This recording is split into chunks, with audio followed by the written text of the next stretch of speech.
We did it. Yeah, we did it.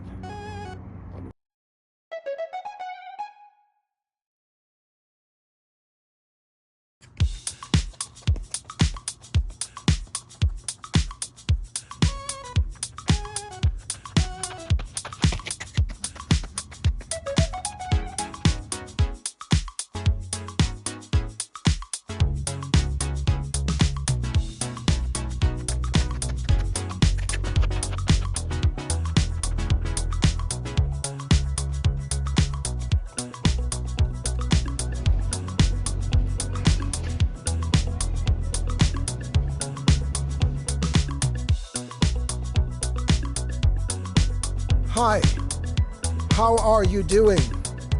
My name is Gilbert, and I'm here to let you know, or to celebrate, the fact that I just ran a sub 8-minute mile. I did it on November 24th at 1:25 a.m. early in the morning. That was after midnight. But there's a long story behind my effort to run a sub 8-minute mile.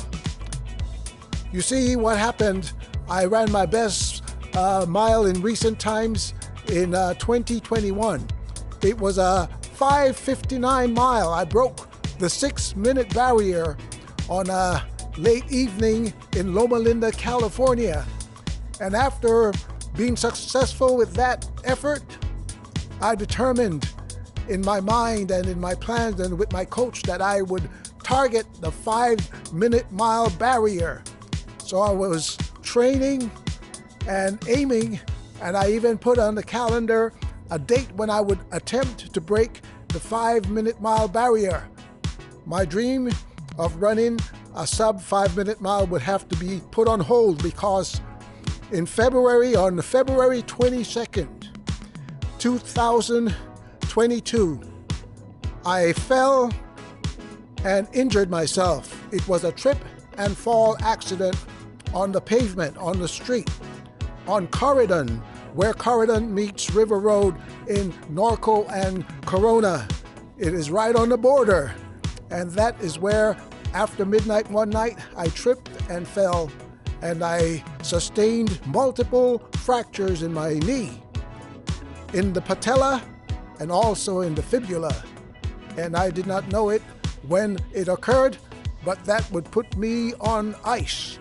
I would not be able to run for a significant time. Well, after the injury, I didn't know for sure what was happening. All I knew was that I couldn't run normally again. On February 25th, I did my last workout. It was in Eastvale Community Park on the Riverwalk Trail. And I found that I couldn't run anymore. There was just too much pain. And so that was my last run. I decided to go to the doctor, to my hospital, Arrowhead Regional Medical Center. I decided to go there and have my doctor set up a referral for MRI and x-rays and all the full work so I could know what was wrong with my knee. The MRI revealed the results. I found out that the actual fractures were real and the pain was not imaginary. And so I was told keep weight off the knee, the left knee, and I enrolled and started therapy. So therapy continued for a few months before the insurance ran out. It wouldn't cover any more therapy.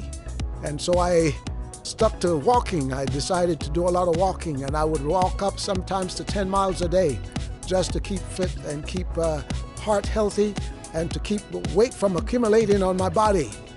Eventually, over time, I began walking and jogging again.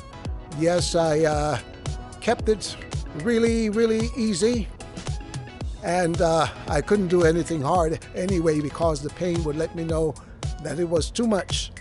And eventually I started running again, and I attempted to run as fast as I could.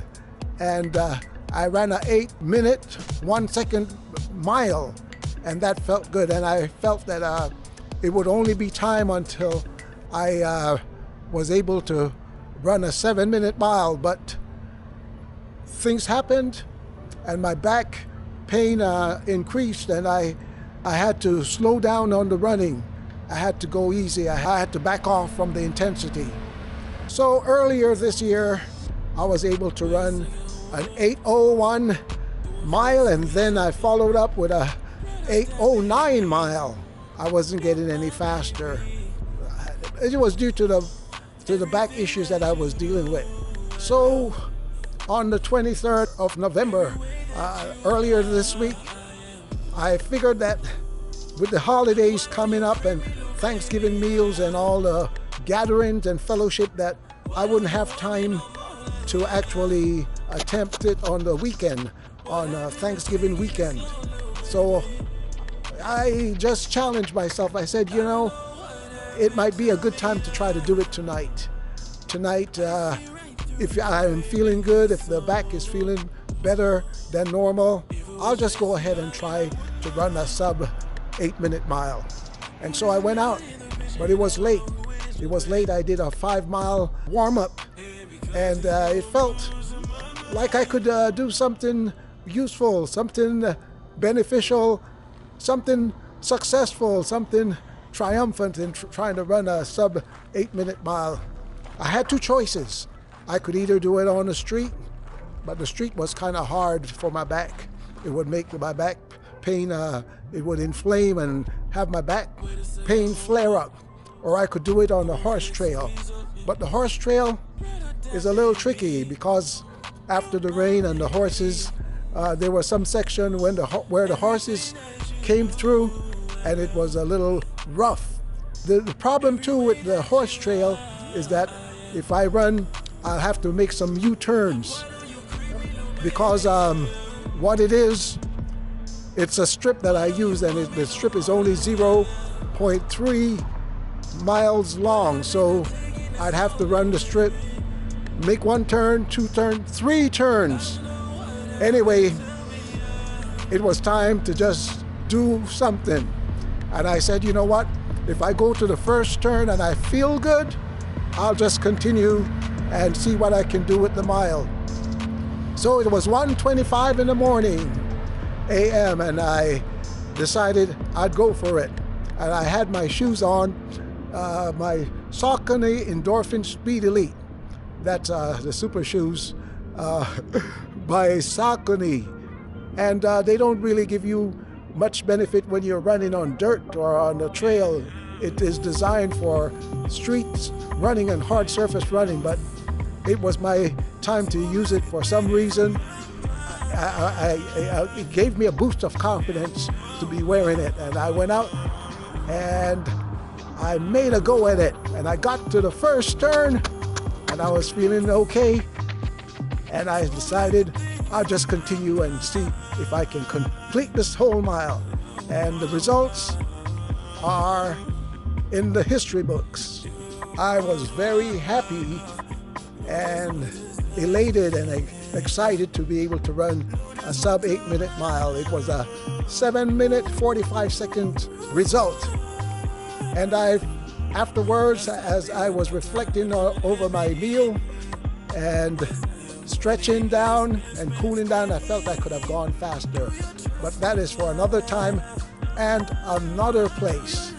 And so, ladies and gentlemen, I am targeting a sub 7-minute 30-second mile before the end of 2025.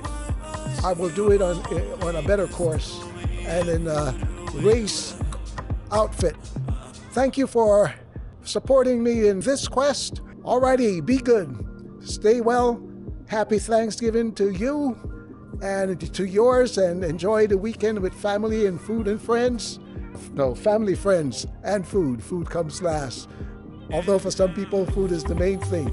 Anyway, let me tell you too that I wish you all the best with your therapy, your jogging, your walking, your running, and your racing. Be safe, be healthy.